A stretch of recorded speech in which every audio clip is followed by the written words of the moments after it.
wanted to tell you. Let me tell my story. I will... Genes that breathe smoke. Once a man has set his heart... In 20th century China, young Liang has always seen the world as full of magic. He accompanies his father, Ren Shu, a spirit hunter, one of the brave men who protected humanity against spirits that would harm it. One night, they stake out the place, waiting for a Huli Jing, a shape-shifting fox spirit. When Liang grows impatient, his father claims that a Huli Jing cannot resist the cries of the man she's bewitched. When the Huli Jing finally showed up, Renshu sneaked up from behind her, but she saw him coming and dodged his attack. She tries to escape, jumping to a roof, but Renshu chases and drags her back to the ground. Renshu tells Liang to throw the piss at her before she changes, but the Huli Jing entrances him. His father grabs the pot and throws it at her, trapping the Huli Jing half-transformed. The Huli Jing escapes into the city, jumping on rooftops, but Renshu catches up and slices her arm. Renshu and Liang pursue her to her den in some abandoned ruins. Liang goes out back to cut her off, but instead finds her daughter, Yan, hiding in some rubble. Yan angrily confronts him, wondering why they are hunting them. Ling explains that they were hired to save the merchant's son, whom her mother had bewitched. Yan claims that it was the merchant's son who wouldn't leave her mother alone. Her mother is forced to go to him, unable to withstand all that moaning and crying every night. She explains that a man can fall in love with a Huli Jing, just as he can with a human woman, but Liang argues it's not the same. Her mother appears and warns Yan to stay away from humans, claiming she already knows how dangerous they can be. Renshu catches up and decapitates her with one fell strike.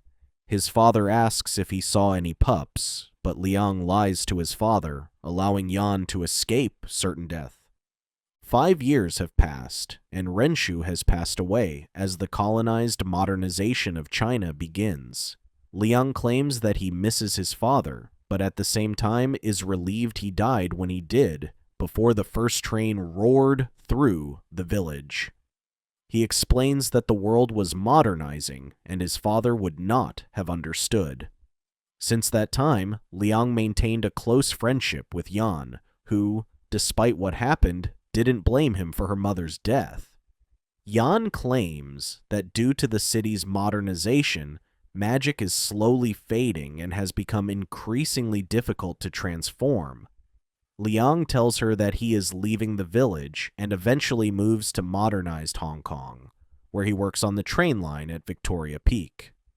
Victoria Peak is where the English lived, their colonial masters. The train takes them up the mountain, but they are forbidden to stay. After 5 years, he learned how to maintain the train as an engineer. One time, he sees Yan at Victoria Peak being harassed by Englishmen who force themselves on her. He quickly jumps in and scares the Englishmen, rescuing Yan from them. Yan explains that she has been stuck in her human form and forced to rely on seducing men for money, unable to hunt anymore. She asks if he was happy with his job, to which he claims he is good at it. Yan claims she dreams of hunting this jungle of metal and asphalt, leaping from beams, ledges, and terrace roofs until she is at the top of the island and growling in the faces of all men who believe they can own her. Liang explains that he meant it when he told Yan that he enjoyed his work, having developed a unique fascination with machines. As the years passed, he learned more and more. He finds technology in the city exciting and constantly changing. He eventually came to realize that he understood automata even better than trains. He claims that these machines are otherworldly and alive, akin to magic. One night, Yan shows up at his place asking for his help and shows him her mechanical body. When asked, she explains that the governor has been a client for months. She claims that he seemed to be a gentleman, but one time he drugged her and she fell unconscious. When she woke up, She found herself strapped to a table and forcibly subjected to surgery, transforming her body into that of a machine. She explains that the governor could only be aroused by machines, and has thus forced her to become his personal sex toy for his twisted perversions. Unable to bear it any longer, she told him no, but he got furious and started beating her. That night, she couldn't help herself and killed him. Liang tells her that he will find some way to reverse it, but Yan claims it's already too late. Now, she asks for his help, wishing to hunt once more against those who oppress people like her. Liang agrees and helps her with her transformation. The old magic may have been gone from the world, but he could make new magic from their machines. Using his skills in advanced robotic engineering, Liang slowly replaces and upgrades Yan's mechanical body to that of a flexible chrome.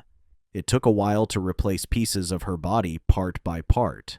Once completed, Yan consumes a bowl of coal, which activates her mechanical body, and undergoes a painful transformation to become a robotic Huli Jing.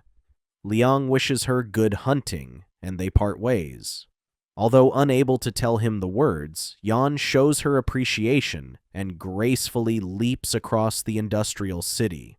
When she witnesses 3 men corner a young woman and are ready to assault her sexually, Yan pounces and kills them. A car breaks down on the road somewhere in Arizona, and 2 salesmen get stranded in the middle of the desert. The 2 men argue, and the older man explains that the radiator is no longer functioning. He asks the younger man if he checked the water back in Phoenix, as he had asked, to which the younger man claims he did. Given the reaction he gave, the old man doesn't seem to believe that he did. The young man takes offense and blames the old man, who insisted on taking this shortcut. The old man takes out a bottle of beer from the back of the car, which the young man claims he could use on the radiator. The old man states that he isn't coming back from being dead and hands him the beer. The old man sits down on the road with his back against the car and explains that they will spend the night there.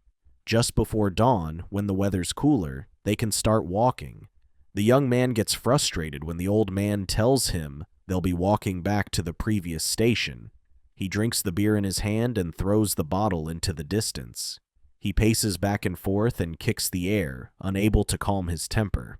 Waiting for the sun to set, the young man becomes restless, unable to remain still. Eventually, the young man calms down and plays dice on the hood of the car to pass the time. The old man approaches him and apologizes for blaming him. He states that he gets bitter sometimes as the days of the door-to-door salesman are quickly fading. The young man claims that it's all about attitude, and that the right attitude can sell anything. The old man claims that he certainly has plenty of that. At sundown, the old man notices shimmers of light reflect across the desert landscape and states that it reminds him of the sea. The young man claims he would have to take his word for it, as he has never been to the ocean. The old man tells him that the desert was a sea bottom millions of years ago. He explains that all of this was underwater, filled with fantastical sea creatures.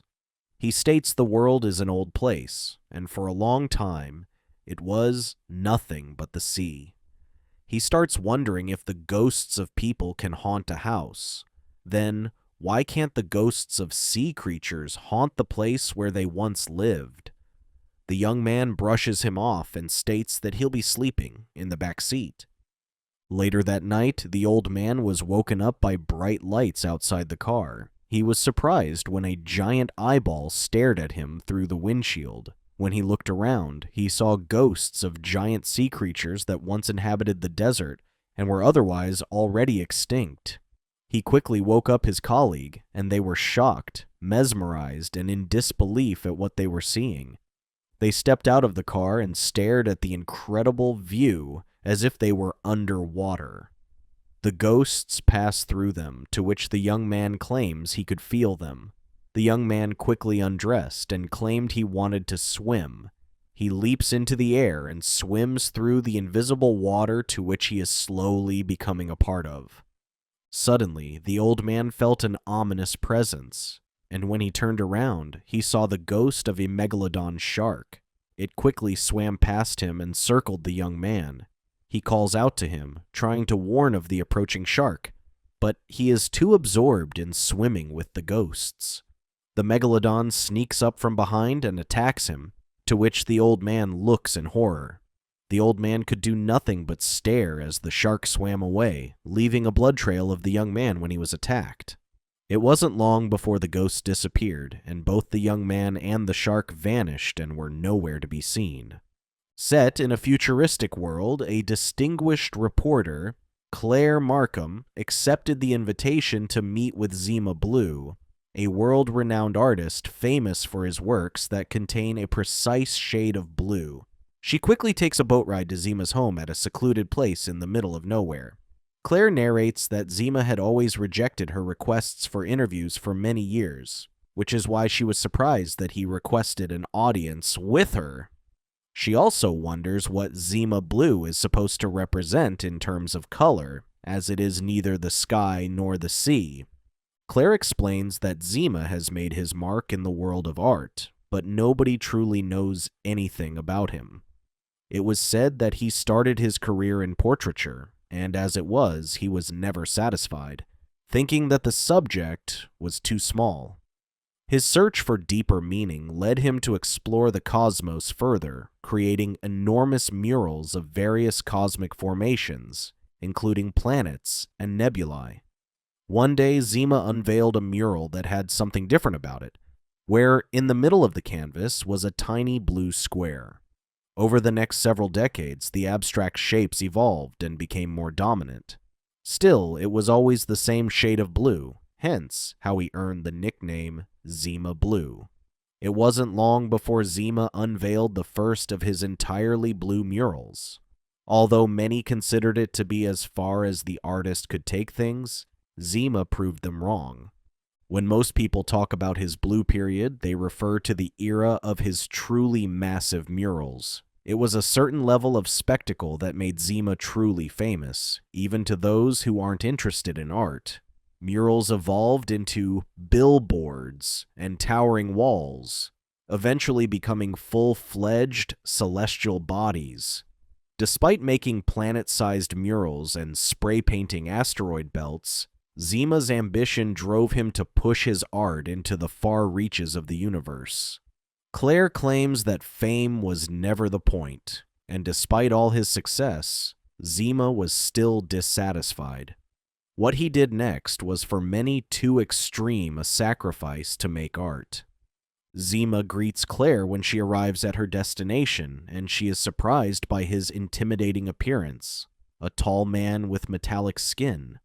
Zima claims that it's been a century since he's spoken to the press, and has invited her to his artificial island to help him tell his story. Claire claims that Zima was quite appealing, even after his transformation. She explains that rumors claim Zima visited the planet Kharkov 8, which is known for specializing in illicit cybernetic modifications. There, he underwent radical biological procedures that enabled him to tolerate extreme environments without the burden of a protective suit.